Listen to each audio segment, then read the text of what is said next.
मैं चाहूँगा कि पहले तो SIR की प्रक्रिया के बारे में आप बता लेते हैं, इन लोगों का जो सवाल होंगे वो सवाल आप करें। अच्छा, मैं थोड़ा इसको चेयरमैन साहब का पहले तो धन्यवाद कि ये एक बहुत जरूरी कार्यक्रम है, बहुत जरूरी कार्यक्रम है और बहुत इम्पोर्टेंट है। पहले तो इस बात के लिए मुझे मतलब आप लोगों से ये है कि भाई कल कार्यक्रम का टाइम 1 बजे दिया गया था, लेकिन चूंकि डीएम सर का कार्यक्रम अचानक लग जाने की वजह से ये समय शिफ्ट किया गया। लेकिन ये अच्छा है कि चेयरमैन साहब ने इसको मतलब मैनेज कर दिया है, आप लोग आ गए हैं, तो इसके लिए पहले तो आप लोगों को धन्यवाद। सभी लोग सभासद ही हैं, कुछ अतिरिक्त लोग भी हैं, आ सकते हैं, कोई इशू नहीं है। SIR एक बहुत ही महत्वपूर्ण मान लें कि कार्यक्रम है और बहुत जरूरी कार्यक्रम है। बस दिक्कत ये हुआ है कि इसके बारे में सही के बजाय गलत जानकारी लोगों को बहुत अधिक है। मतलब इसके विषय में सही के बजाय गलत जानकारी बहुत अधिक है, जबकि सही जानकारी बिल्कुल उससे अलग है। तो पहला तो मुझे ये थोड़ा सा था, हालांकि चेयरमैन साहब ने ये कहा कि मैं पहले बता दूं फिर आप लोग बताएं, लेकिन मुझे ये लग रहा है कि मैं थोड़ा सा आप लोगों को सुन लूं तब बताऊं तो ज्यादा अच्छा मतलब तरीके से बताया जा सकता है। तो थोड़ा थोड़ा करके आप लोग कुछ आइडिया दें कि मतलब आप क्या समझ रहे हैं, मतलब जो SIR आया है इसको आप किस तरह समझ रहे हैं, तो मुझे आप लोगों को उसको और अच्छी तरह से बताने में आसानी होगा।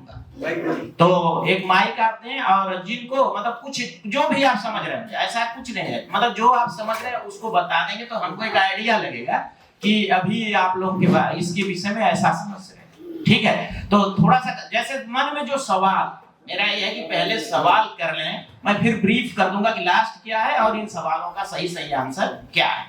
तो मैं ये चाह रहा हूँ कि आप प्लीज आप लोग इसको बताएं, एक लोग बता दें, जिसको जो आइडिया वो बता दें। सर, मैं अब्दुल सलाम वार्ड नंबर 24 का सभासद हूँ। आशीष SIR से संबंधित जैसा कि पूरे देश के अंदर एक वाक़ो है और लोगों के अंदर चिंता है, और आप भी जानते हैं पूरा देश जानता है। यहाँ भी जो अब तक प्रक्रियाएं अपनाई गई हैं चुनाव आयोग की तरफ से, उसमें बहुत सारी शिकायतें हैं, बहुत चिंता का विषय है। एक तो पीपल्स रिप्रेजेंटेटिव एक्ट जो है, उस एक्ट में ये प्रावधान दिया गया है कि वोटर के लिए पोलिंग स्टेशन कम दूरी होनी चाहिए, और जहां पोलिंग स्टेशन बनाई जाए उसमें जो जो सुविधाएं हैं, पानी की, हवा की, रोशनी की, साथ आवागमन की,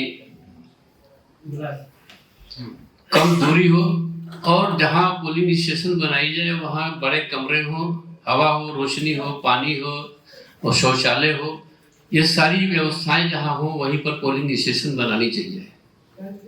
तीसरे ये कि परसेंटेज ऑफ वोट के लिए ये कहा गया है इस एक्ट में कि 100% वोट पोल होना चाहिए।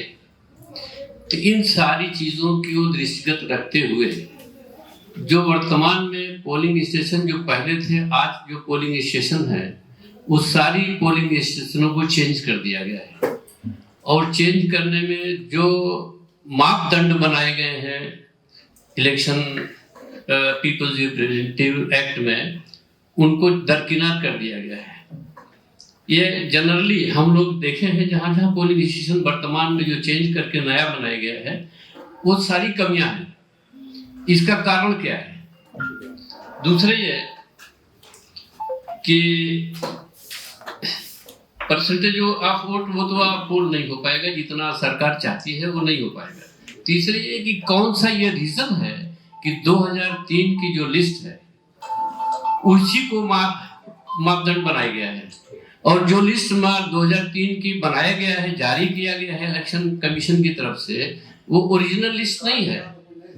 जो लिस्ट में फोटो युक्त है और उसमें सारे वो जो फोटोज हैं उनके जो डाटा रहते हैं वो गायब हैं। बिना फोटो के ये नई लिस्ट जारी की गई है। इस लिस्ट में बहुत सारे एरिया हैं जहां की पूरे एरिया का ही वोट कट गया है।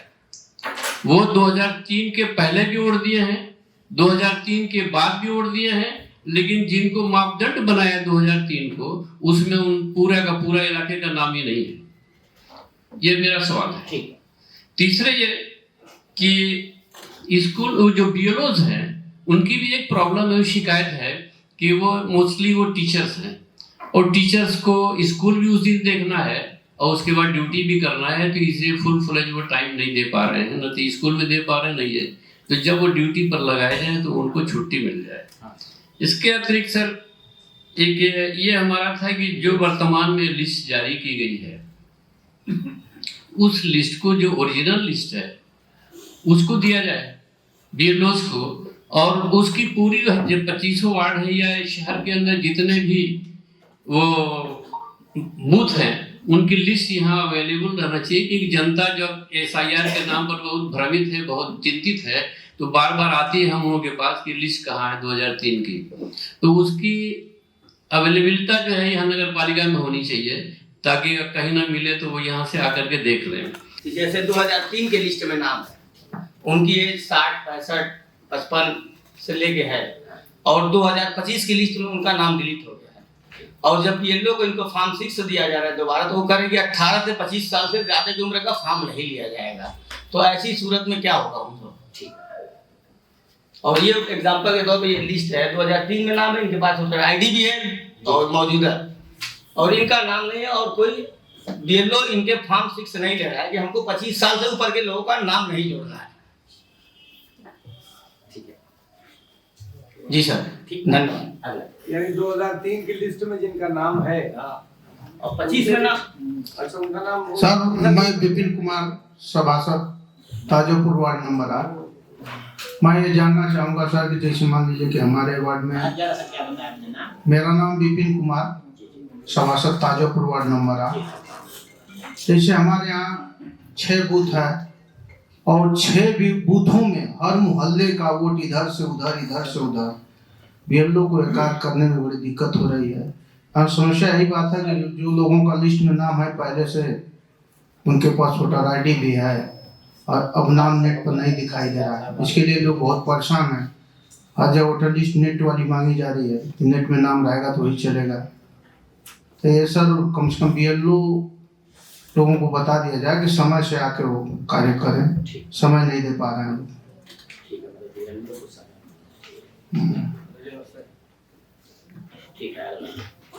मैं फिरोज सभासद हूँ वार्ड नंबर 30 का। सर ये बहुत बड़ी समस्या है कि बीएलओ की बहुत शिकायत है। हाँ, बीएलओ जगह जगह बैठ नहीं पाते हैं, आते नहीं है, बात करने पे भी वो नहीं आते हैं। तो सर उनके पे थोड़ा दबाव बना के उनकी ड्यूटी ज्यादा से ज्यादा वार्ड में बैठाया जाए और उनकी लिस्ट पूरे 45 वार्ड की लिस्ट जारी किया जाए कि ये बीएलओ कहाँ कहाँ कौन कौन के वार्ड के हैं। ठीक है सर, उसकी लिस्ट तो है, उस पर फेसबुक पे भी डाली है वीडियो की पूरी सी चीज पड़ी है, भी डाली है जो कि लोग एसआईआर के बारे में करिए, कुछ एसआईआर के बारे में आप लोग पूछें, जिसके लिए हमको बुलाया है।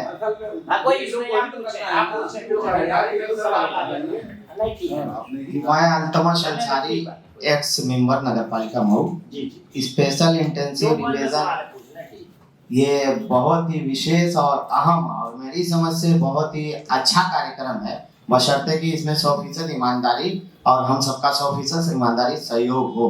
अधिकारियों से भी यही अपेक्षा है। मेरे 4 सवाल इस दौरान आ रहे हैं। पहला सवाल ये है कि 1987 के बाद जन्म हुआ और 2003 की लिस्ट में नाम है, इसका मतलब कि उनकी उम्र 18 से कम हुई तो क्या वो वैलिड रहेंगे सर? 87 के बाद जन्म हुआ है और 2003 की लिस्ट में नाम है, क्योंकि पहले बिना दस्तावेज नाम चढ़ाए जाते थे, तो वो मान्य होंगे ना सर? वो अभी हम बता। दूसरा सवाल ये है कि 1987 के पहले जन्म हुआ है और 2003 की लिस्ट में नाम नहीं है, मगर 95 की लिस्ट में नाम है और उनका कार्ड भी है, तो वो क्या करें सर? तीसरा सवाल ये है 1987 और 4 के बीच जन्मे बच्चों का नाम तो उसमें नहीं है, तो उनके माता पिता का जन्म के दस्तावेज में क्या ये वोटर लिस्ट काम करेगी या कोई स्पेशल प्रमाण पत्र लगेगा? चौथा सवाल सर कि क्या वोटर कार्ड ये जो नया है 2025 वाला ऑनलाइन सबमिट नहीं हो रहा है और 25 की पीडीएफ नहीं निकल रही है, इससे भी बहुत ज्यादा परेशान है। 25 वाली लिस्ट आ जाए तो उन्हें संतोष हो जाएगा। और नया ऑनलाइन जो 18 से प्लस हो गए हम लोग वो करना चाहते हैं, ये भी बड़ी तादाद है। Thank you.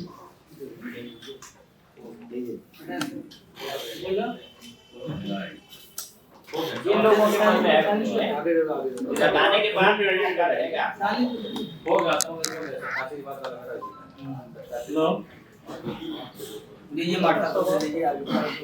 हाँ जो सर मैं बुढ़वा गोदाम से पूर्व प्रधान भी रहा हूँ और इसमें मेरी बिटिया प्रसाद इस समय वर्तमान में सभासद है और मेरा नाम अरविंद कुमार है, बिटिया का नाम अंकिता कुमारी है।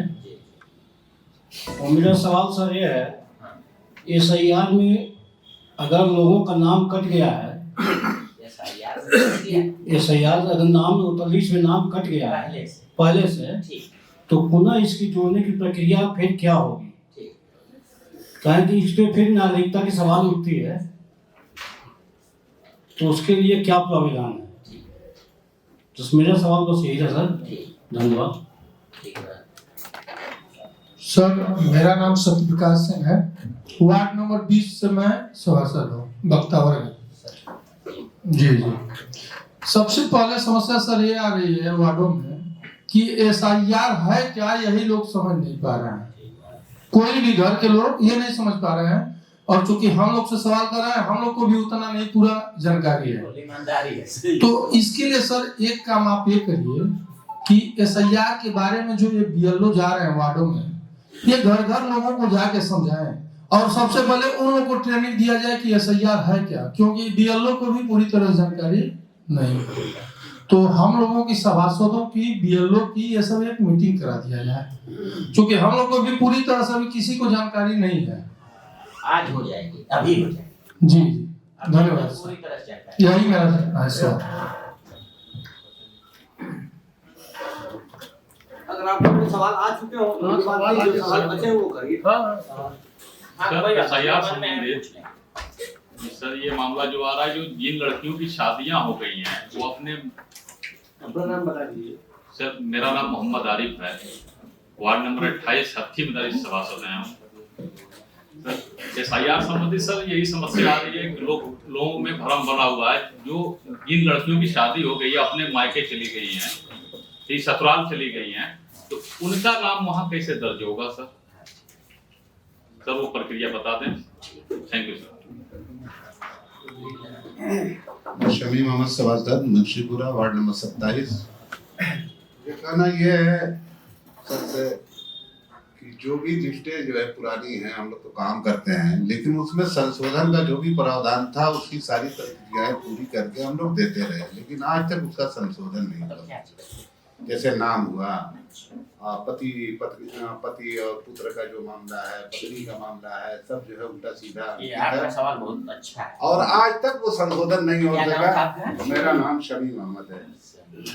आपने कई बार अपने इसमें दिया संशोधन के लिए, बजट भी करवाया सर, ये देख ले, मेरा ही है, स्वयं मैं लेके आया हूँ।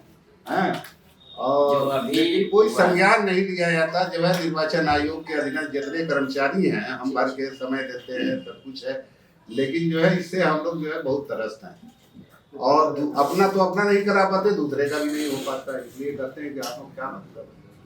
और दूसरी बात यह है कि हमारा वार्ड बहुत बड़ा है और 4 बूथ सेंटर है। कौन सा वार्ड है? मुंशीपुरा वार्ड नंबर 27 है और उसमें तो अपने जो लिस्ट आएगी उसमें उस हिसाब से बनेगा। 4 सेंटर है, बूथ सेंटर। और BLO भी जिनकी भी ड्यूटी लगाई जाती है, अक्सर तो लापता रहते हैं, समय नहीं दे पाते लोग, और सारी जनता भ्रमित रहती है। हम बेचते हैं कि वहाँ बैठे हैं, वहाँ बैठे हैं, तो उनका एक सेंटर बनाया जाए कि एक जगह रहे कि सारे लोग वहीं उपस्थित होकर मिल जाए। और इससे भी काम बाधित है, इससे भी काम बाधित है। तो इस तरह की व्यवस्था आप द्वारा हो जाती है, अनुरोध है मेरा कि उससे आसानी होगी, एक ही जगह मिल जाए लोग, पूरे वार्ड के जो भी ड्यूटी पर है एक सेंटर पे है। अब जैसे हमारा एक सेंटर है डिग्री कॉलेज, एक सेंटर है मेरा विनय विद्यालय, एक सेंटर है परदहा जो है प्राइमरी विद्यालय। इस तरह से बड़ी दिक्कतें आ रही है और हम भेजते हैं, हमारा मिलता है वहाँ भेजते हैं, मिलता है वहाँ, और क्रम वाइज नहीं है लिस्ट हमारी। और ये समस्या तो पूरे शहर की है।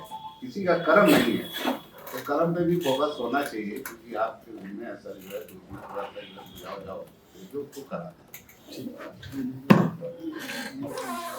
मिर्जाहरीपुरा वार्ड नंबर 44 मोहम्मद कमाल। जो बीएलओ जाते हैं वो अगर सभासद से संपर्क करके जाएं अगर तो ज्यादा बेहतर होगा, क्योंकि पता नहीं रहता है और वो फोन करने पर मालूम होता है कि गए, वो बोलते हैं जाते हैं, तो उसको ध्यान थोड़ा सा देना। और कुछ हाँ सर नमस्ते सर, मैं शमशाद आलम वार्ड नंबर 31। हमारा छोटा सा निवेदन ये है कि आपके जो बीएलओ आते हैं वार्ड में, तो बहुत से ये बीएलओ जो है छोटा सा मोबाइल लेके आते हैं। 2003 की लिस्ट और 2025 की लिस्ट मिला के कहते हैं मैं घर जाऊंगा तो बच्चों से एक्टिवेट करा दूंगा, होना नहीं है।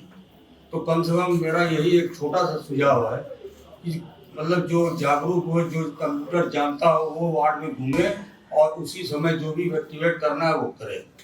तो मेरे वार्ड में कई एक बीएलओ ऐसे हैं जो बिल्कुल कुछ जानते ही नहीं, तो ये बहुत बड़ी समस्या है और सारे लोगों का नाम छूट जाएगा। ज्यादातर ऐसे सर ये प्रॉब्लम बहुत ज्यादा है, जितने 50 से ज्यादा की उम्र के बीएलओ हैं इनको ढंग ही नहीं है।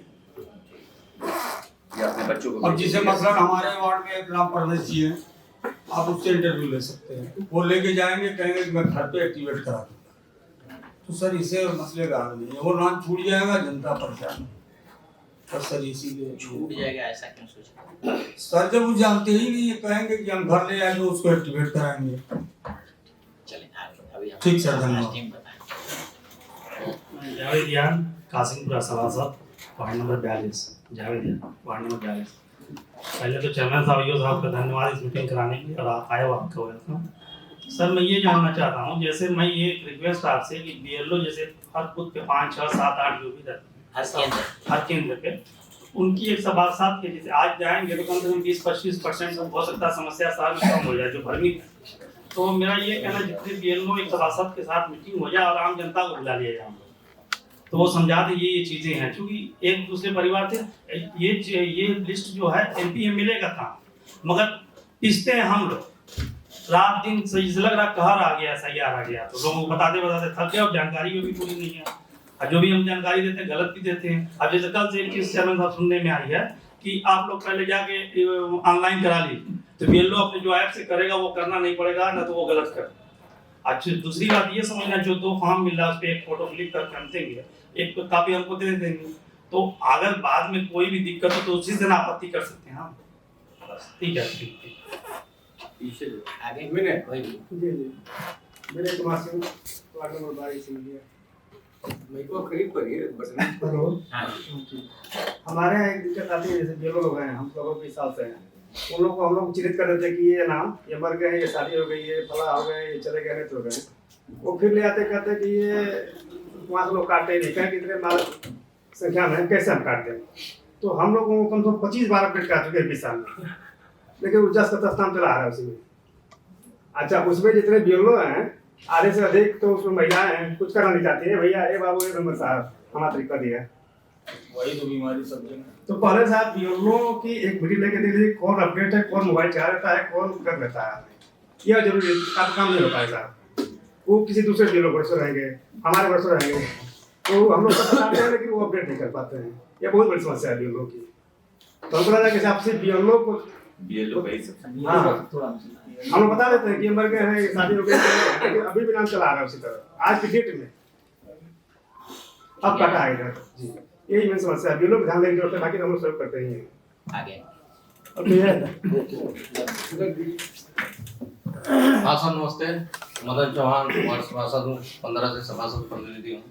सर एक समस्या हर वार्डों में आती है कि जैसे एक ही व्यक्ति का 2 ही बगल का वार्ड है, उसमें भी नाम रहता है, इसमें भी नाम रहता है।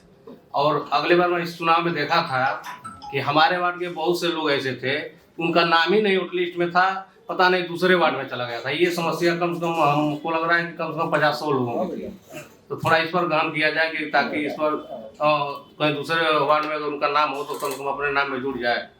इसलिए नाम हम खोजते ही रह गए, मिल भी नहीं किया, पता चला कहीं दूसरे जगह है।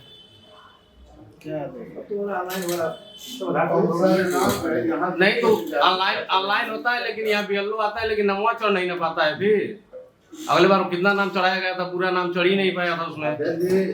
आलिया स्कूल पर भेज दिया मुंशीपुरा का नाम। ठीक है सर।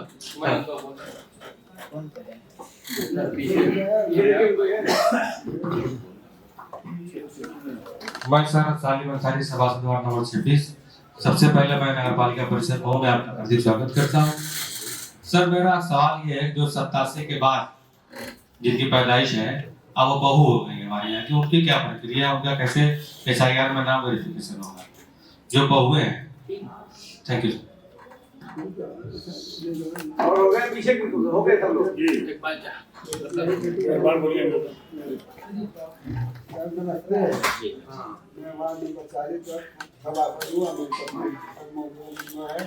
मेरा सवाल ये है, सब बेलों की ड्यूटी जो लगाई गई है तो बेलों आस पास का लगाना चाहिए। इसके पहले हमारे वार्ड में पासा के बेलों थे, जैसे आज स्कूल को छुट्टी भी नहीं मिलती उनको, शिकायत थी। आस पास के बेलों रहते तो आसानी रहती, बेल सदन भी देख लेते हैं। मतलब बेलो लोकल है, व्यापक हो गए प्राइमरी में। स्कूलों में कब जाइए ज़्यादा रहती है। मेरे ख्याल से सब जरूरी सवालात सब आ चुके हैं। मैं चाहता हूँ ये कि BLOs की जो लिस्ट है उसकी हार्ड कॉपी नहीं, सॉफ्ट कॉपी आप दे दीजिए PDF, तो हम सब लोगों तक पहुँचा देंगे। हाँ, और दूसरा ये कि 2025 की जो वोटर लिस्ट है तो उसमें जो नाम ऑलरेडी हैं तो उस पर क्या प्रक्रिया होगी, वो सही माने जाएंगे या उसकी भी जांच होगी? ये नंबर 1। अच्छा, दूसरी एक लिस्ट आपको ये दिलवा दीजिए कि कौन से बूथ पर कौन कौन से मोहल्ले हैं। तो ये लिस्ट जब पब्लिक में चली जाएगी ना तो हर किसी को पता चल जाएगा कि हमारा बूथ नंबर 2003 में कौन सा देखना है। अभी आज की रात में लोग परेशान है कि हम 2003 का याद ही नहीं, हमारी लिस्ट चेंज हो गया, तो सब चेंज हो गया। तो वो लिस्ट अगर मिल जाएगी कि किस बूथ पर कौन कौन मोहल्ले, इसे आबादी दुगनी हो गई 20 साल में, तो अब उस वक्त पता चला 2 बूथ था और आज की डेट में वहाँ 4-5 बूथ हो गया है। तो बड़ा कंफ्यूजन में शिकार पड़े, हमारे वहाँ 2 ही बूथ है और आधा वोट काट दिए, कटा वोटा कुछ नहीं है। बूथ भाई आबादी कम थी, अभी कल हम लोग बैठे थे तो बात हो रही थी, 2400 का 6000 हो गया। हाँ, तो मैं तो ये बड़ा जरूरी काम था। मैं शुक्रगुजार हूँ इस्माइल साहब को और नसीम साहब का, मेंबर कल ही लोग आए और कल लोगों ने बात रखी और मैंने तो मौजूदगी में ही साहब को फौरन फोन किया, साहब ने फौरन सहमति भी दे दी। तो आज की मीटिंग हो रही है, मुझे उम्मीद है कि अब जरूरी सवाल जितने आए हैं उनके जवाब जो है। तीसरी चीज है कि जो दस्तावेजों की बात हो रही है कि 12 दस्तावेज जो नाम आ रहे हैं बार बार, तो उनमें तो कोई एक दस्तावेज काफी है या कई दस्तावेज चाहिए? एक सवाल ये क्या तो SIR वाला नहीं लाएगा। हाँ, अब तो उसमें मेरे ख्याल से आधार भी आई कंप्लीट होना चाहिए। नहीं, वो क्लियर है, वो तो है। इधर वायरल हो रहा है जहाँ तो निवास है जो है वर्तमान है, क्योंकि बस कोई तो भी निवास का सिर्फ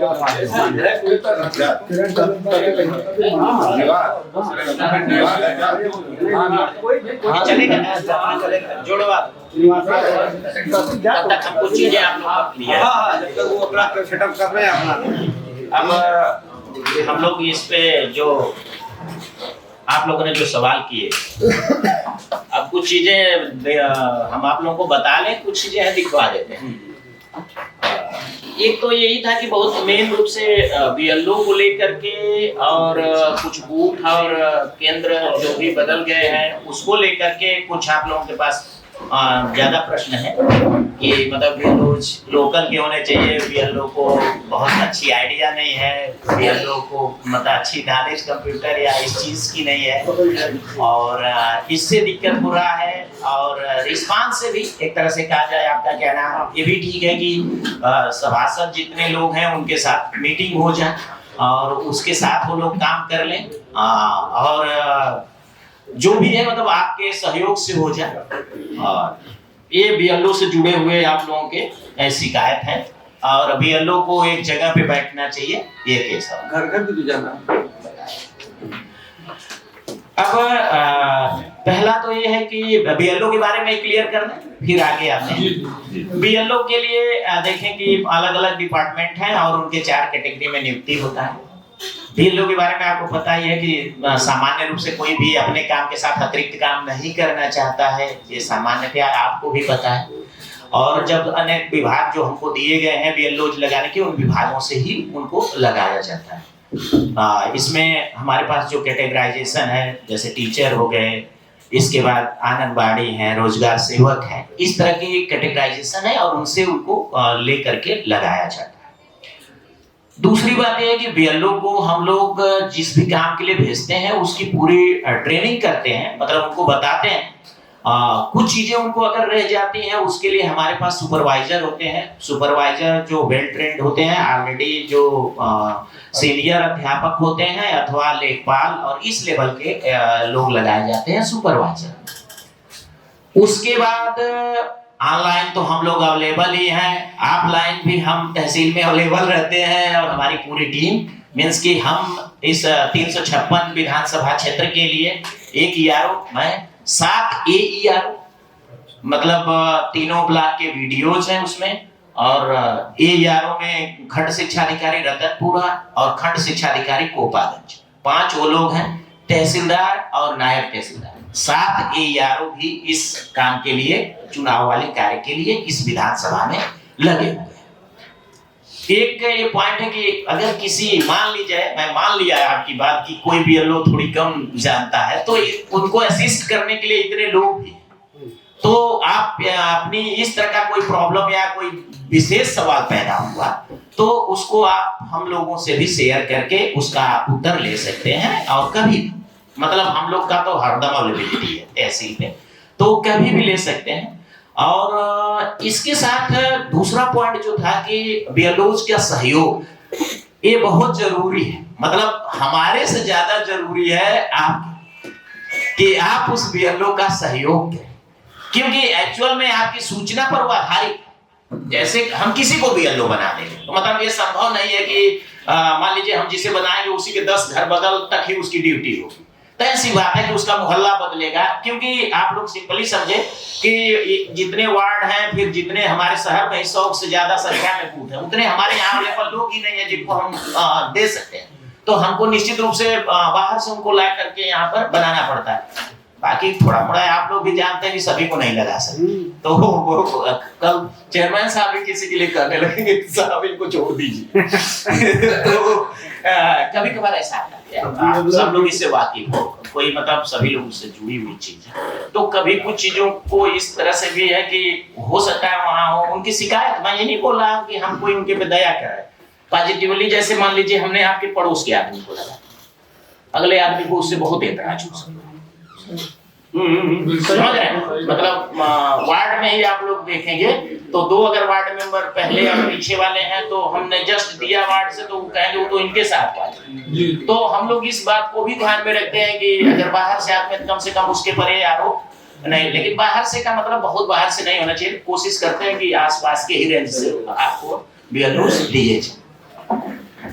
इंटरेस्ट के हिसाब से उसमें शिकायतें अथवा प्रशंसा हो सकती है। जिनके साथ के हैं, जिनके मिलने जुलने वाले हैं, वो उनको बोलेंगे बहुत अच्छे बीएलओ हैं। जिनके साथ के नहीं हैं, वो उनके बारे में उनकी राय होगी कि तो मेरे घर पे आते ही नहीं, तो फला के घर ही आके चले जाते हैं। ज्यादातर हम लोग ग्रामीण क्षेत्र में इसको झेलते हैं कि अगर वो बीएलओ आज इन प्रधान जी के पास बैठ गया तो अगले वाले जो दूसरे वाले अगर 2 दिन वो बैठ गया तो तीसरे दिन वो उनकी शिकायत तो लिखित में आ जाए कि वो तो उन्हीं के घर पे जाते हैं, हमारे यहाँ तो आते ही नहीं। तो इशू ये है, एक तो ये है कि इसलिए किए जाते हैं कि कोशिश करके कि इसमें थोड़ी तो पारदर्शिता अच्छी खासी बनी रहनी चाहिए। दूसरा ये पॉइंट था कि एक जगह बैठने के लिए तो निश्चित रूप से बीएलओ को बैठने का स्थान तय है, वो जो विद्यालय है, जो बूथ है उसका, वही उसका फिक्स तय है। हम उसको इसके अतिरिक्त कहीं बैठने के लिए नहीं कह सकते हैं। वो सुविधा अनुसार आप लोग उसको मदद करेंगे तो खुद ही आपके पास रहेगा और उन सभासद जो भी होंगे उन लोगों से वो सपोर्ट भी लेगा। तो थोड़ी सी सहयोग की अपेक्षा आप लोगों से भी रहेगा। इसलिए ये मूव की आप लोगों के साथ हमारी मीटिंग हो जाए। हाँ ठीक है, कोई बात नहीं। वीडियो सवाल है ना? अच्छा, मैं नंबर भेज दे रहा हूँ। हाँ, चलिए मैं अभी बात करता हूँ। मैं थोड़ा सा वीडियो बीएलओ के लिए एसआईआर की प्रक्रियाओं के लिए सर जो पहले क्वेश्चन रेज किया था हमने निश्चिंत अब हम मतलब सवाल का जवाब दिए बिना नहीं जाए ठीक है गरम हट गई नहीं मैंने दरअसल एक बीएलओ का सब लोगों का कॉमन सवाल हो गया ना मतलब सारे लोग उस बात पे बोल रहे थे कि बीएलओ ये लोग घर घर भी जाना है ये भी बता दीजिए यस सवाल है ना। अब तो बीएलओज के बारे में एक क्लियर व्यू है और बीएलओज को आप लोग सहयोग करेंगे, बीएलओ को हम लोग सहयोग करेंगे, असिस्ट करेंगे। तो ऐसी बात है कि अगर आंगनवाड़ी कार्यकर्ती है और किसी भी विभाग में जो पुराने कर्मचारी हैं जिनके जमाने में फोन थे ही नहीं लेकिन नौकरी तो कर रहे हैं, तो तय सी बात है। जो एक सवाल आया था कि बोलते हैं कि हम घर जाके बच्चे से करा देंगे इसको, तो एक्चुअल में जो हम लोगों में प्रोसेस है वो दो तरीके से होती है, मतलब सभी प्रोसेस जो अभी इवन देन एसआईआर वाली भी हो दो तरीके से होती है। एक ऑफलाइन हो जाती है, उसको ऑनलाइन किया जाता है, ठीक है ना। तो वो यही बात आपसे वो कहते हैं, जो बीएलओ ये बात कहता है वो यही कहता है कि हम यहाँ पे तैयार कर लिए अपना डाटा, अब हम इसको जाके जो हमारा बच्चा या जो हमारा सहयोगी इस कार्य को ऑनलाइन करता है हम उससे इसको करा देंगे। अब बीएलओज का जितना कुल मिला के है वो क्लियर है कि उनको बैठना तय है, आपसे मिलना चाहिए, वो एक पॉइंट था वो होगा। और नहीं उस पे आ रहे हैं और हम एसआईआर में उसको आएंगे, घर घर तो उसको जाना ही चाहिए। ठीक है अब एसआईआर पे हम लोग आएंगे। आपका कहना था कि मेरा सवाल है कि अब्दुल सलाम जी का 2003 की वोटर लिस्ट को ही मापदंड क्यों बनाया? एसआईआर पे अब आ जाते हैं सीधे। एसआईआर आपको क्लियर कर देते हैं।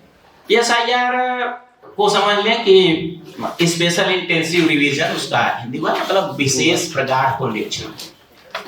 ये आवश्यकता क्यों पड़ी? ये सवाल मतलब सवाल खुद ही अपने आप में उत्तर भी है। आप लोगों ने मुझसे खुद कई सवाल इस तरह का किया कि मैं कई बार से इसको दे रहा हूं, मेरा हो ही नहीं रहा। मैं कई बार दिया, वो मृतक है नाम कट ही नहीं रहा। मैंने कई बार संशोधन के लिए दिया, मेरा हो ही नहीं रहा। मतलब पिछले एसआईआर की जरूरत कब पड़ती है? देखिए अब तो पहले हम लोग एक एसएसआर करते थे, संक्षिप्त रिवीजन। हर बार 1 जनवरी को आधार मांगते थे और हर बार बीएलओज को डोर टू डोर सर्वे कराते थे और वो जाता था। जस्ट जो आप लोग कहे वो उस आरोपों से बहुत वो नहीं है, वो लोग आप ही लोगों में से कुछ लोगों से बात करते थे, 10-20 नाम डिलीशन का लाए, कुछ संशोधन का लाए, कुछ बढ़ाने वाला लाए और उस प्रक्रिया को पूरा कर लिया। कुछ नाम छूट गए, कुछ के सही हो गए, ऐसा ही रहा। एसआईआर अपने देश में ऐसा नहीं है कि कोई ये पहली बार हो रहा है या कोई फर्स्ट है। इसके पहले 8 बार एसआईआर हो चुका है और पहले वो एकदम रेगुलर टाइम पे इंटरवल पे होता था, मतलब 7-8-10 सालों में एक बार होता है। ये होता है। लेकिन क्या हुआ है कि इधर रुक गया, मतलब इधर नहीं हुआ लगातार कई सालों से। और कई सालों से का मतलब कि आखिरी जो एसआईआर हुआ था वो 2003 में, 2003 से लेके इधर नहीं हुआ। अगर प्रॉपरली होता तो शायद 2012-13 में एक आध हो जाना चाहिए था, एक आध 2020-21 में हो जाना चाहिए था। हाँ, इस वो नहीं हो पाया। तो आखिरी जो हमारा एसआईआर हुआ वो था 2003। ऐसी स्थिति में जो आधार माना गया, मापदंड माना गया, वो 2003 की वोटर लिस्ट को माना गया। क्लियर? 2003 का मानने का क्योंकि उसके बाद कोई एसआईआर नहीं हुआ। अब तय मानिए कि अब के बाद जब होगा तो उसमें क्या जाएगा, ये 2025। तो तय सी बात है कि 2003 को आधार मानने का कारण यही है और बिल्कुल जस्टिफाइड और जेन्युइन है। नहीं तो क्लियर है सर, लेकिन जो लिस्ट जारी की गई कमीशन के द्वारा वो मोनोपुलेट करके की गई। आपसे हम जब ये सवाल पूछेंगे कि क्या कोई मैनिपुलेशन दिखा सकते हैं, वो साक्ष्य के साथ हम दिखाएंगे। ऐसे मतलब कहने के लिए नहीं, आप हमें 2-4 साक्ष्य लेके आए और ये दिखाएंगे साहब ये देखिए ये मैनिपुलेशन है। ऐसा मतलब ये देखिए बहुत बड़ा और बहुत विस्तृत, बहुत गंभीर और बहुत ही महत्वपूर्ण कार्यक्रम। ये किसी पार्टी लेवल से इसका कुछ लेना देना नहीं है। बहुत ठीक से दिमाग में बैठाएं, मतलब पहले ही से भ्रम पाल लेंगे तो बहुत चीजें आखिरी तक अपच होने लगेंगी। भ्रम बिल्कुल दिमाग में से निकालिए, एकदम साफ साफ। कोई मैनिपुलेशन नहीं है। अभी जब हम पूरी बात बता देंगे तो शायद आपका संभ्रम दूर भी हो जाए। SIR को लेके कोई मैनिपुलेशन नहीं है और किसी मतदाता सूची में मैनिपुलेशन करने से कुछ होना भी नहीं। अगर जैसा आपको है तो अगर किसी का मैनिपुलेशन भी हुआ तो उससे कोई फर्क नहीं, लेकिन ऐसा संभव ही नहीं, पहली बात। दूसरा, चूंकि वो सारे आज के डाटा नहीं, वो सीधे डाटा उठाए गए हैं जो थे, जबकि उसी से सीधा उठा के यहाँ पे दे दिया गया। उस टाइम पे जो तैयार था वही है, उसको कोई बदला नहीं है, कुछ नहीं किया। हो सकता है कि उस टाइम पे जो तैयार था वही वैसा था जैसा आप उसको देख पा रहे हैं। उसमें कुछ कमी पेशी जो है वो तत्समय रही हो, आप शायद उतनी गहनता से तब इसको न देखे हो तो आपको ऐसी चीजें महसूस हो रही। लेकिन 2003 की जो वोटर लिस्ट आधार वर्ष मान के आ रही है उसमें कोई भी मैनिपुलेशन नहीं पहला। अगर किसी के पास कुछ भी है तो वो विथ साक्ष्य मुझको डिस्कशन कर लेगा पर्सनल। 2003 को आधार इसलिए मान लिया गया कि लगातार 22 साल बीत चुके हैं और ये प्रक्रिया बहुत सामान्य रूप से संक्षिप्त का वो संक्षिप्ते कर दिए, संक्षिप्त रूप से चली। इसका नतीजा ये रहा कि बहुत मतदाता सूची में बहुत बोगस वोट रहे, जिनके होने चाहिए वो तो हैं, लेकिन बहुत बोगस वोट रहे। उसका नतीजा क्या हुआ कि जो सामान्य रूप से हमारा वोटर का रेशियो होता है कि 100 में से 62-63 वोटर होने चाहिए, 18 साल से अधिक की उम्र को ही वोटर बनना है, तो हमारी जो जनसंख्या 18 साल से उम्र की अधिक है वही वोटर हो सकती है। वो उसका जो रेशियो है वो यही है कि 100 में से 62-63 लोग 18 साल से अधिक उम्र के होते हैं, बाकी लोग 18 साल से कम उम्र के होते हैं।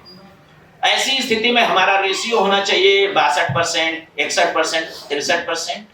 अगर हमारी जनसंख्या 1000 है तो हमारे पास वोटर 6200 होने चाहिए, 6300 होने चाहिए। लेकिन कई एक जगह ऐसी हालात हैं कि 1000 पॉपुलेशन है, 1000 वोटर भी हो गए। क्यों? क्योंकि जिनका नाम कट जाना चाहिए था, जिनका नाम शादी हो गया, उनको हटा दिया जाना चाहिए था, वो कोई भी हट नहीं पाया।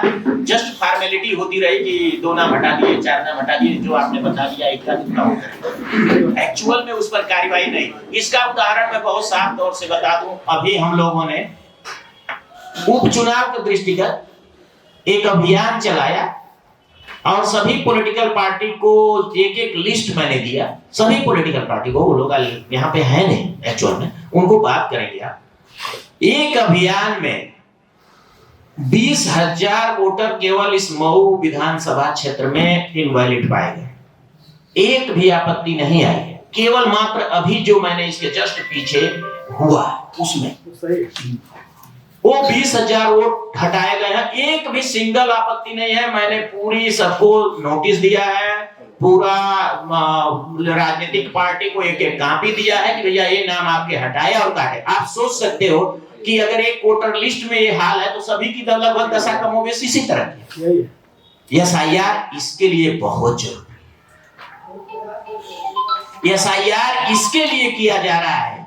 और कोई भ्रम मत पालिए, जो मतदाता सूची में बोगस वोटर मतलब अभी भी एग्जिस्ट कर रहे हैं, अभी भी हैं और वो किसी भी दशा में अब नहीं रहने चाहिए और उनको हम ढो रहे हैं और उससे हमारा 2 नुकसान होता है। एक कि सारा हमारा जो अनुपात बनता है रेशियो वोटर का, जेंडर का, फलाना जो चुनाव में हम लोग अनुपात बनाते हैं वो सब बिगड़ जाता है। जो हम वोट करते हैं और जो मतदान का प्रतिशत होता है वो प्रभावित हो जाता है। मान लीजिए 1000 वोटर हैं, 200 हमको वोट उसमें है ही नहीं, 800 पर हमको वोट करेंगे तो हमारा जो प्रतिशत 60 है वो 70 हो जाएगा और हम 800 पर 1000 पे उसको काउंट कर रहे हैं तो 60 हो रहा है। तो हमारा जो वोटिंग परसेंटेज है वो किसी भी दशा में सही नहीं हो रहा। तो ये समस्याएं हैं जिनके कारण किसी भी दशा में, देखिए माननीय निर्वाचन आयोग का बहुत स्पष्ट निर्देश है कि किसी भी दशा में कोई भी सही वोटर छूटना नहीं चाहिए और किसी भी दशा में कोई भी गलत वोटर मतदाता सूची में नहीं रहना चाहिए। केवल इसी कार्यवाही को करने का नाम है SIR। क्लियर रहिएगा। कोई भी वैलिड मतदाता, कोई भी सही मतदाता मतदाता सूची में बिल्कुल दर्ज होना चाहिए और कोई भी इलीगल मतदाता, कोई भी फर्जी मतदाता या जो वहां के लिए काउंटेबल नहीं है, वहां का मतदाता नहीं है, वहां नहीं रहता है, उसकी मृत्यु हो गई, उसकी शादी हो गई, वो शिफ्ट हो गया या कहीं चला गया, ऐसे को उसमें अब नहीं रहना है। केवल इस कार्यवाही को पूरा करने की ये प्रक्रिया है असेंबली। ठीक है, अब अगला हम लोग इस बिंदु पे समझते हैं कि नए और पुराने बूथ को बदलने का इशूज है। आप चेयरमैन साहब ने बहुत काफी उस पे आंसर दे दिया। तो ऐसी बात है, पहला हमारा कितना था 2003 में 339 की 239। 2003 में हमारे पास कुल बूथ थे मऊ विधानसभा में 239।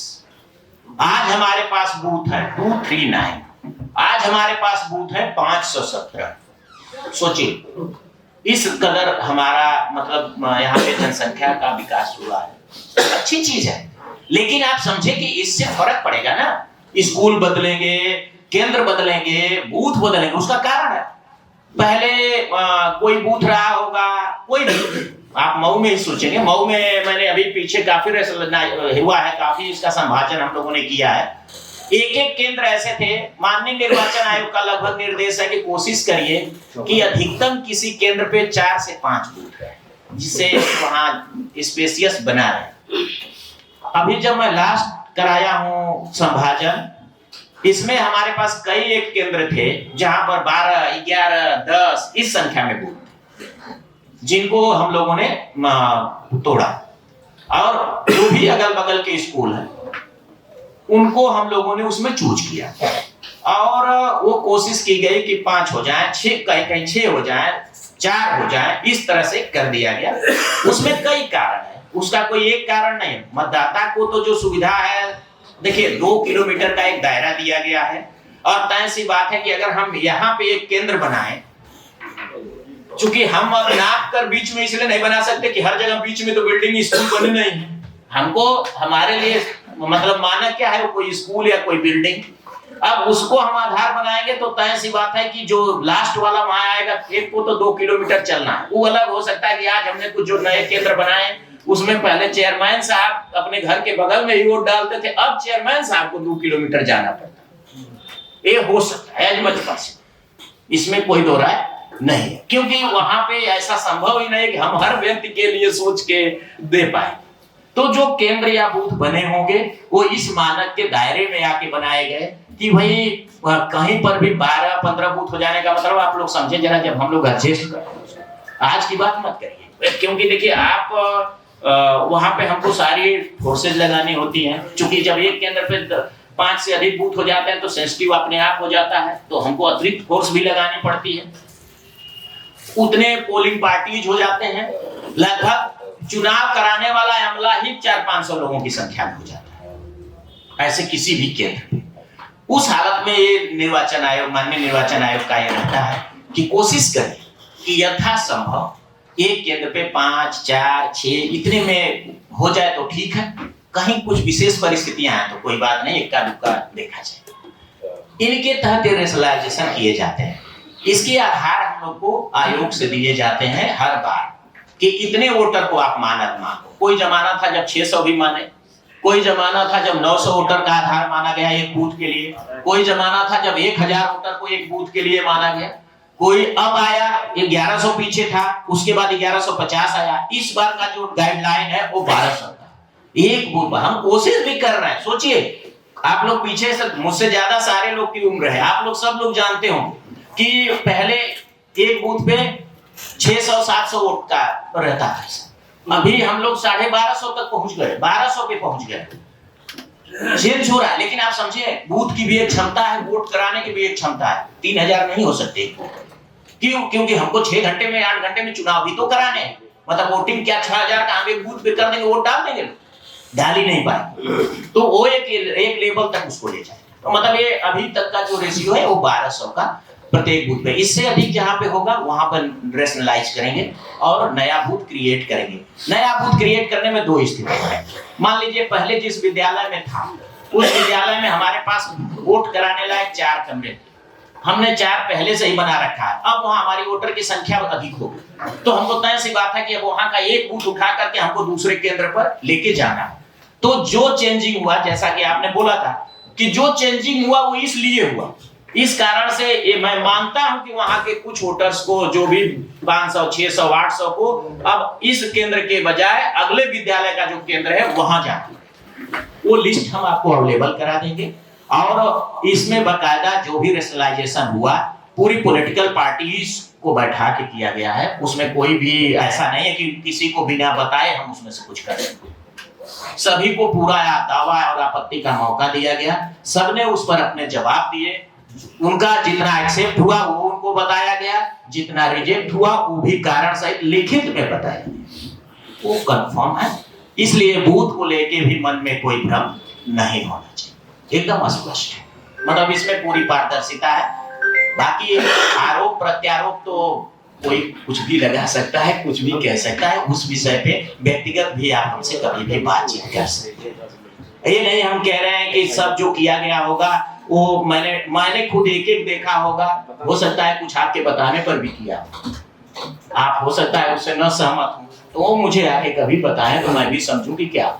श्रीमान 1200 की जो लिस्ट गई, 1200 की लिस्ट के साथ 300, 400, 250, 150 अलग से लिस्ट उसमें जुड़ी हुई है। आपने अभी अपने वक्तव्य में कहा, हमने उसका जो है करा दिया। आपत्तियां, जनता इतना जागरूक नहीं थी, वो 300 माइनस करके चलिए नहीं आप सुन पा रहे हुआ, आप सुन पहले ऐसा नहीं है नहीं जो सारे में अटैच है 300 आप बिना आप दे दिया, फिर जाने दे दिया। मैं यही कहना चाह रहा था कि आप बिना जाने आप सवाल कर रहे हैं, इसलिए एक्चुअल में जाने। अभी हम संभाजन के बारे में बात करते हैं, उस चीज को समझे। 1200 बूथ लेवल का 1200 का मानक बनाया गया, 300 उसमें लेस करना है। नहीं, आप जिस तरह समझ रहे हैं वैसे लेस नहीं किया जाता। अब हम मतलब पूरी प्रक्रिया बताएंगे तो आपको थोड़ी टाइम लगेगा। उसको लेस करने का तरीका ये है, आप लोग समझ लें, किसी भी परिवार को नहीं तोड़ना है। कोशिश ये किया जाता है कि एक सेगमेंट पूरा उठाए, मतलब कोशिश ये की जाती है कि एक सेगमेंट, कोई आपका मोहल्ला चाहे कोई एक गली का रेंज पूरा उठा के उसमें डाल दें। कोई परिवार के अंदर तोड़ फोड़ नहीं की जाती है, उसमें वोटर्स को नहीं करते हैं, हम पूरे एक सेगमेंट को करते हैं, या एक अगर संभव है तो मोहल्ले को करते हैं, इस तरह के टोले को करते हैं, या कुछ भी नहीं संभव तो कम से कम पूरा मकान लेंगे, भले वो थोड़ा कम ज्यादा हो जाए लेकिन वो पूरा मकान ले जाएंगे। अगर हमको 200 ले जाना है तो हम 250 ले जाएंगे, लेकिन पूरा वो मकान संख्या का लेके जाएंगे। क्लियर? ऐसा नहीं है कि एकदम गिन के निकालेंगे कि ये वोटर यहाँ से निकलो एक है, ऐसा नहीं। माता जी 100 साल की हैं, जीवित हैं, वो जो अलग से लिस्ट लेके आए हैं ये मृतक हो गई, तो सवाल ही जीवित है। नहीं, मृतक वाले में तो मैं आ रहा हूँ ना, वो तो अगला आपको उसमें आते हैं। मृतक वाला एक अलग प्रश्न है कि किसी का मृतक कोई गलत बता दिया या क्या हुआ, उस प्रश्न पे आ रहे हैं, उसको अभी इसमें न जोड़ो। ये आपका सवाल हो गया था। बीएलओ ड्यूटी मैंने बता दिया। 2003 की वोटर लिस्ट उपलब्ध है, उसका लिंक ग्रुप में हम लोग दिए हैं, आप चेयरमैन साहब को दे दीजिए, साथ में आप लोग उसको देख सकते हैं। आपका सवाल पूरा नहीं सर, सवाल ये था, जो वोटर लिस्ट 2003 अभी मापदंड बनाया है और वो आप सर्कुलेट करती हैं डीलर्स को, क्या आपके पास भी होगी? ओरिजिनल नहीं, यानी फोटो युक्त नहीं, जिसमें फोटो होता है और उसका जो आईडी कार्ड नंबर होता है वो भी उसके आगे रखा है, वो नहीं। आपने 2003 में 2003 की वोटर लिस्ट देखी थी? 2003 में 2003 की वोटर लिस्ट आपने देखी थी? देखा तो नहीं देखा जरूर होगा, याद नहीं है, इसलिए कि तब फोटो नहीं, ठीक है ना? तब मतदाता सूची में फोटो नहीं लगता, ठीक है? जहाँ तक वोटर आईडी का है तो वोटर आईडी तब भी लिखा जाता था, अभी लिखा है। ये चूंकि देखिए प्रक्रिया बदली है, आप आज से 22 साल पहले की बात कर रहे हैं। ये फोटो और रंगीन फोटो, और इस बार तो हम और अच्छा फोटो मांग रहे हैं और आपको बेहतर कार्ड है। इस पे रहता था लिस्ट पे 2004। ये आप जो हमें दिखा रहे हैं वो इपिक कार्ड दिखा रहे हैं, मतदाता सूची की बात की जा रही है। आप लोग सवाल मतदाता सूची का कर रहे हैं, समझ रहे हैं ना? ठीक है, मैं समझ गया, वो क्लियर है। तब नहीं रहता, फोटो नहीं रहता तो ठीक है। और हम लोग आगे बढ़ते हैं, ठीक है? आप लोग थोड़ा ध्यान दें। अब हम लोग एसआईआर पर आ जाते हैं। सवाल लगभग इसी तरह का सभी लोगों का था। बीएलओ की शिकायत है वार्ड में बैठना और पहले नाम कटा है तो ठीक सवाल और संशोधन समूह जो ठीक है। देखिए अब हम लोग सीधा एसआईआर पर आते हैं। आपके सारे सवाल इसमें कवर। एसआईआर के लिए लाया गया मानक। अब आप लोग ध्यान से सुन लेंगे तो शायद अच्छा है, क्योंकि आप लोगों को जो नहीं जानकारी है वो क्लियर है। एसआईआर लाया गया। मैंने बेसिक बात बता दी कि इसके पहले 8 बार एसआईआर हो चुका है। ये आपका 9वां एसआईआर है और ये लागू किया गया है। इस चरण में 12 जगह पे कराया जा रहा है, जिसमें अपना राज्य भी उसमें से एक है।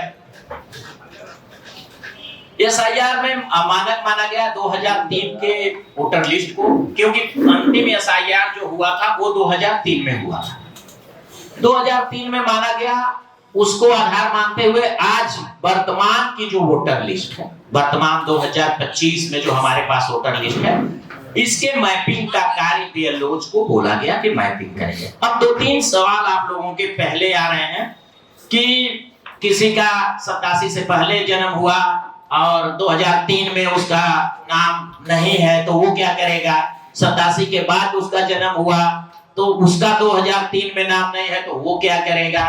या 2003 में है और 2025 में उसका नाम कट गया तो क्या करेगा। बहुओं वाला क्या होगा। यही बेसिक सवाल थे आप लोगों के। इसमें 2 चीजों को बहुत ध्यान में रखा गया।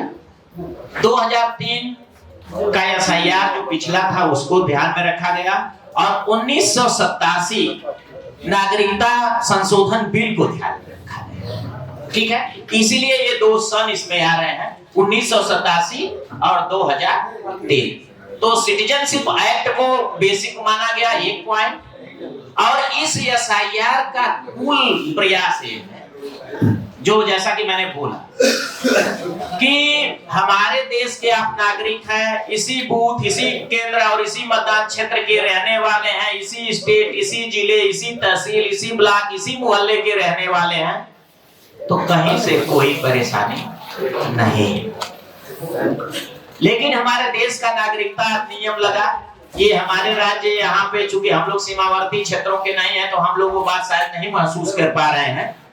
और लेकिन आप समझे कि जो हमारे जैसे देशों की भी तो सीमा है ना, तो अगला आदमी अपना मैनिपुलेशन करके और किस तरह से इलीगली या किस तरह से आके हमारे देश में आ जाए तो हमारे देश को नुकसान ही पहुंचाएगा।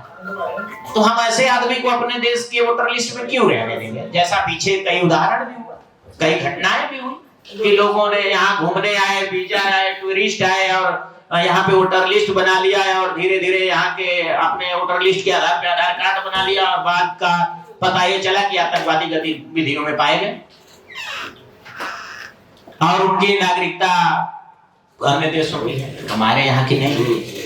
तो इसमें किसी भी एंगल से, किसी भी दशा में हम या आप या कोई भी इस बात को स्वीकार करना नहीं चाहे कि कोई ऐसा आदमी हमारी वोटर लिस्ट में क्यों रहेगा, बिल्कुल नहीं रहेगा। तो एक तो इसके लिए है, नागरिकता अधिनियम को इसलिए इसमें जोड़ा गया। 1987 के नागरिकता अधिनियम को इसीलिए इसमें जोड़ा गया। अब हम लोग सवाल पे आते हैं। सवाल पे ये है कि 87 के पहले अगर कोई, पहला तो ये है कि जो बीएलओ काम करेगा, बहुत कंफर्म रहिए, जो बीएलओ काम करेगा उसमें आपको बीएलओ को अभी कोई पेपर नहीं देना है। मतलब इसके लिए बेचैनी कहीं से नहीं होनी चाहिए। पेपर लगा दिए हो ना, ये देखिए आप लोगों के स्क्रीन पे 12-13 पेपर दिखाए गए हैं। हालांकि अभी जो हम लोग काम कर रहे हैं, इसको यहाँ पे काफी भी दे देना, इसमें आप सब ले ले, कभी भी चाहे तो आप लोग लिंक आप दे देना और आप लोग जब भी मन करेगा तो बैठ के इसको देख सकेंगे। बाकी मैं कोशिश कर रहा हूँ कि आपको इसकी जरूरत ना पड़े। आप इसमें देखिए 3 डेट दिए गए, एक 1987 से पहले पैदा हुआ, एक 1987 से लेके 2004 तक, एक 2004 से लेकर, ठीक है, ये 3 डेट दिए गए। हालांकि इसकी प्रक्रिया भी अगली है, मतलब अभी ये अप्लाइड नहीं है, आप लोगों को जानकारी के लिए बता देते हैं। अगर 1987 के पहले पैदा हुआ है, उसका सब कुछ है और वो व्यक्ति आ करके हमारे वोटर लिस्ट में नहीं दिख रहा है, उसके लिए एक बेसिक चीज बताएगी कि अपना जो कुछ भी उसके पास होगा, चूंकि रहता यही है तो अपने पास जो भी वोटर आईडी जो भी उसके पास है अवेलेबल चीजें, एक अपना और एक अपने माता अथवा पिता में से किसी का, इसमें से एक कोई चीज, ठीक है। अभी बंद कर दो, तुम आवाज क्या है? मैं बता रहा हूँ किसने चला दिया ये सब तो नेट पे जो बता रहे हो वही आपके ग्रुप में सारे चीजें नेट पे साउंड का बंद कर दो, ठीक है। कोई ठीक है, वो एक दस्तावेज अपना और एक अपने माता अथवा पिता में से किसी इनका 2003 की सूची में नाम नहीं, ठीक है। इनका 2003 की सूची में नाम नहीं है, उनको 87 से पहले पैदा, ठीक है ना। अब जो 87 के बाद पैदा हुआ और 2003 में उसका नाम नहीं है, उसको अपना देना है और अपने माता पिता दोनों का एक एक साक्षी देना, ठीक बा। दो आप लोगों को कहीं इसमें कुछ नहीं लगेगा, ऐसा कुछ जो मन में भ्रम है वो सब दूर हो जाएगा। अब 2003 में उसका नाम नहीं है और उस पैदा हुआ 2003 के बाद यानी 2004 के बाद, उसको केवल इतना बता देना है कि मेरे माता अथवा पिता का और बहुत ही विषम परिस्थितियों में मेरे दादा अथवा दादी का नाम किस भाग संख्या में था, किस बूथ में मेरा हम लोग का नाम होगा उनके पास, जैसा आपने अभी दिखाया ना, ईपी कार्ड अभी दिखा दिया आपने। तो आपका है तो आपके मान लीजिए बेटे हैं और उनका नाम नहीं जुड़ा है तो आप इनके वोटर जो ईपी कार्ड है उससे देख के उस पे सब लिखा रहता है, उसको तुरंत दे देंगे, उसका उतना ही पड़ेगा। क्लियर? एक तीन ही तरह का कैटेगराइजेशन इसमें बनाया गया, ठीक है। इसमें कोई कंफ्यूजन? सर यही चीज लोगों को भी समझा दीजिएगा। अरे पहले आप तो समझ लो, लोग समझ गए, पहले आप तो समझ लो, तब आप भी जानोगे हमारा काम हो जाएगा। हम आपको भी बहुत अपने लिए सहयोगी समझ रहे हैं, मतलब हम आपको अलग यूनिट नहीं समझ रहे हैं, पहले आप समझ के चलो। आपके साथ आगे वार्ता करें तो हम आपको अलग नहीं समझ रहे हैं। अब हम, आपका क्या नाम है? फिरोज, नाम नोट करो। ये अपने भी लोग कितना सहयोग दिए हमको जानना रहेगा। अब आप अपने बीएलओ को बुलाएंगे अपने पास, चाय पानी पिलाइए, उसके साथ बैठिए, उसको बताया गया है। लेकिन आप लोगों को इसलिए बता रहे हैं कि आपको बेहतर नॉलेज रहेगा। मैंने बोला ना कि लोगों का संदेह दूर करने के लिए हमारे पास एक पूरी टीम है। आप इसमें से किसी आदमी को पकड़ेंगे वो बताए, ठीक है। कोई नहीं बताएगा तो मैं 2003 में माँ बाप का नहीं और भाइयों का, एक भाई का मैं अब आपसे ज्यादा सवाल मैं खुद ही उत्तर दे देता हूँ, आपका सब भ्रम दूर हो जाएगा। अब एसआईआर के लिए जो रिलेशन माने गए अभी तक, हो सकता है कि आगे इसमें कुछ चेंजेज आए, अभी तक आज तक कम से कम इसमें केवल माता पिता को ही आधार माना गया, ठीक है। मैंने दादा दादी एक्सेप्शनल केस है, कभी कभार किसी के साथ मिसहैपनिंग हो जाती है, किसी दुर्घटना या किसी उसके माँ बाप मर गए हो, उनका नाम नहीं रहा हो तो उसके दादा दादी भी चले, ठीक है। तो अभी तक के लिए इसमें प्रत्येक दशा में जो रिलेशन तय किया गया है वो मदर अथवा फादर का तय किया गया है। कोई भी चाचा ताऊ नाना नानी सास ससुर मामा भांजा कोई भी रिलेशन इसमें और काउंट नहीं होगा, एकदम कंफर्म।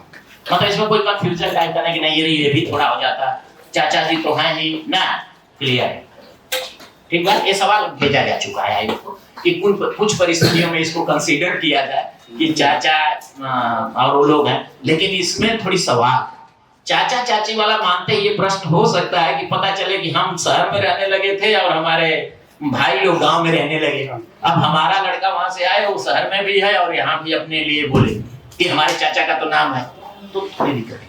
हालांकि ये सवाल लास्ट में है, लेकिन हम लोगों ने इसके लिए भी बात की है, लेकिन अभी इस पे जो उत्तर है वो यही कि माता अथवा पिता, क्लियर। जो बहुएं हैं जिनका शादी होके चली गई हैं उनके भी केस में यही होना, उनको भी माता पिता का ही बताना, ठीक, यानी उनकी मैप उनके मायके से होगी, वो किया जाएगा। उनको खाली डिटेल बताना है। इस ऐप में ऐसा सिस्टम दे रहा है कि जैसे ही वो बताएंगे कि यहाँ का है, दूसरे प्रदेश का है, दूसरी जगह का है, तो वो वहाँ से मैप करेगा। बस उनको अपनी डिटेल वहाँ वाली बतानी कि मेरे पिताजी फला गांव के फला, इसमें उनका मतलब वोटर आईडी पर्याप्त है, उसमें सब कुछ लिखा है, ठीक है। या नहीं है तो वहाँ की मतदाता सूची का डिटेल कुछ तो रहेगा। अभी आज के दिन में तो लगभग इतनी तो हम लोग मान ही रहे हैं, इतना तो आदमी बता पाएगा कि हम इस गांव में वोट देते हैं, इतना तो बताने की स्थिति में वो है बस।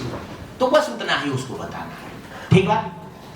तो ये आपको एकदम क्लियर हो जाना चाहिए कि रिलेशन इसमें क्या रहेंगे, समय क्या रहेगा और डॉक्यूमेंट्स क्या रहेंगे। अब SIR में ये होना है कि 2025 में जितने वोटर दर्ज एक प्रत्येक का सत्यापन, जो कार्यवाही शुरू हो गई प्रत्येक वोटर का, और इसमें BLO को बिना घर जाए कोई कल्याण नहीं।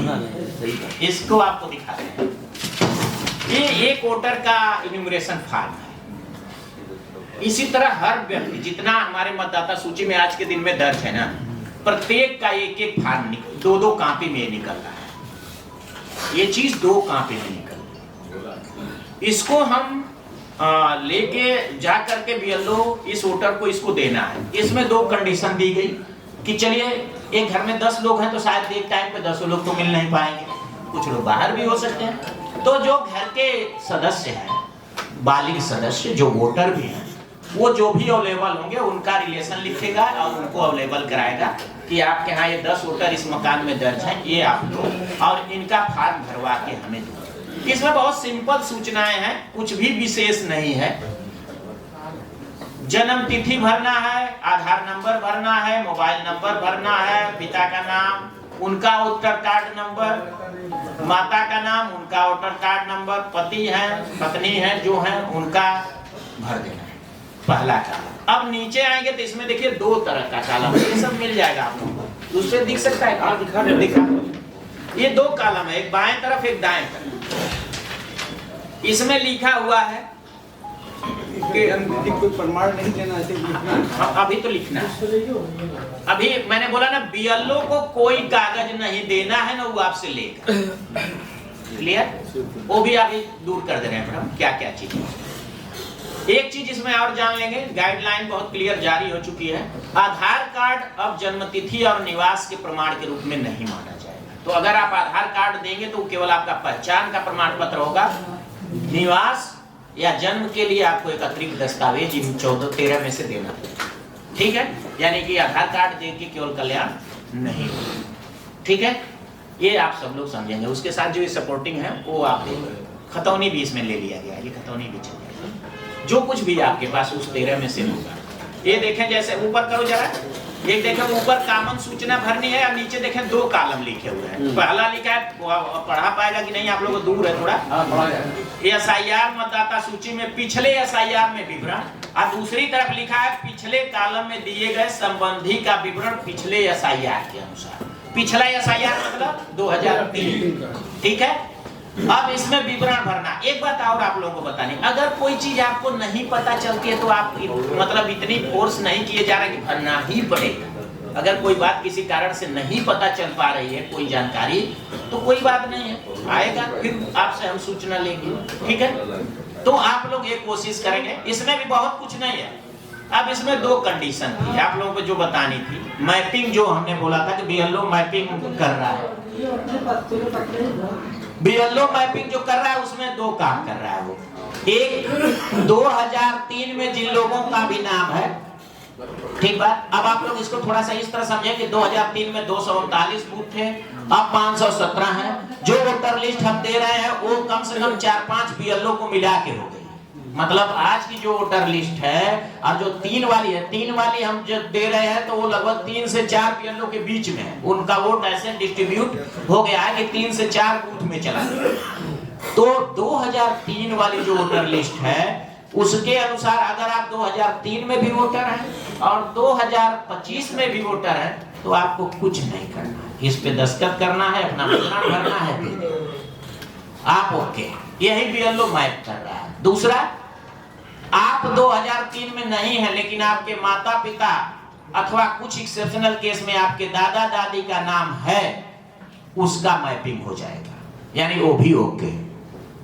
ठीक, अब आप लोग सोच लीजिए आप लोगों की भूमिका कितनी तगड़ी है। इसी में आपकी भूमिका है, यही आपको बीएलओ को खोजना भी है और उसको असिस्ट भी करना है। तब हम बीएलओ को आपके पास भेजें कि जिन लोगों का भी 2003 में नाम है, आपका है तो आपका आज वाले में भी है तो कुछ नहीं, बस ओके, वो टिक हो गया।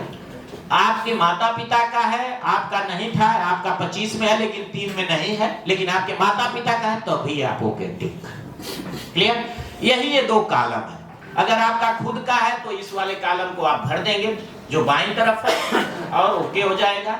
अगर आपका 2003 में नहीं है तो आप इस वाले कॉलम को छोड़ देंगे और जो आपके माता पिता का नाम है उसको इस दाहिनी तरफ में उनका विवरण भर देंगे। ठीक है? इस तरह से हम लोग ये मान के चल रहे हैं कि 60 to 70% मतदाता लगभग मैप हो जाएंगे। ठीक है? जो 2003 में भी होंगे और 2025 में होंगे, लगभग 50% तो ऐसे ही लोग हो जाएंगे। 20% लगभग हम लोग मान रहे हैं कि इस तरह के होंगे जो माता पिता का नाम होगा, और वो इधर वाले जो हुए होंगे, मतलब इधर जो लोग 3-4 सालों में, जैसे मान ले 18 साल का लेते हैं तो 2-3 साल मिल रहा है,